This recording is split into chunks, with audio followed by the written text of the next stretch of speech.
सभी दर्शकों को सादर नमस्कार। आम आदमी पार्टी के नेता राज्यसभा के शानदार सांसद माननीय संजय सिंह जी ने मोदी जी की खोली पोल। उन्होंने कहा, अभी अनपढ़ राजा ने एक फरमान दिया है। जब पूरा देश गैस सिलेंडर के लिए लाइनों में खड़ा हो गया, मूर्छित होकर लाइनों में गिरने लगे, तो अनपढ़ राजा ने कहा, मेरे दोस्तों चिंता मत करना, जैसे कोरोना के संकट से हम लड़े थे ऐसे ही हम इस संकट से लड़ लेंगे।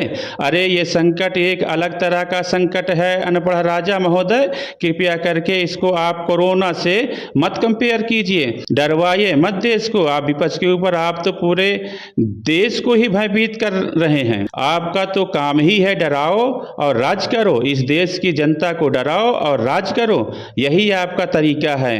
अब आपने इस संकट को कोरोना से तुलना कर दिए, यह संकट तो आपने लेकर आए महोदय। आदरणीय प्रधानमंत्री जी, आप गए थे खामेनेई को, जब वह जिंदा थे उनसे मुलाकात की थी, ऊर्जा में कई समझौते किए थे।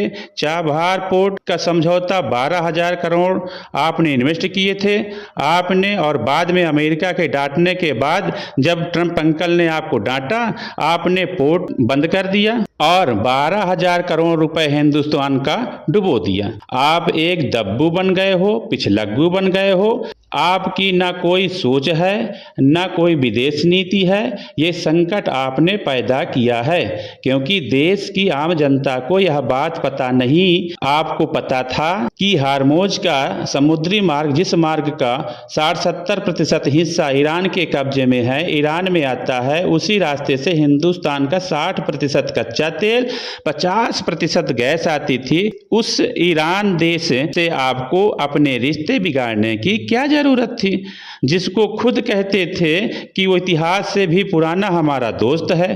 13 दिन बाद, क्योंकि आपको लगा था कि अमेरिका और इजराइल मिलकर एक ही दिन में ईरान को उड़ा देंगे, उसके बाद आप फिर नाचेंगे उनके साथ मेडल पहन के, या फर्जी मेडल जो आपको पहनाया था इजराइल वालों ने।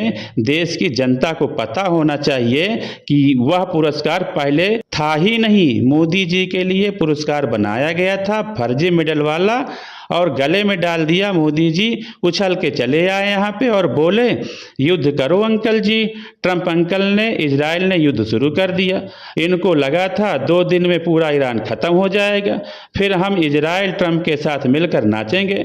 ईरान के राष्ट्रपति ने भारत के प्रधानमंत्री के बातचीत को नोटिस तक नहीं किया, एक ट्वीट करके भी नहीं बताया कि हमारी मोदी जी से बातचीत हुई। यह हैसियत बना दी है भारत की आपने, परंपरागत मित्र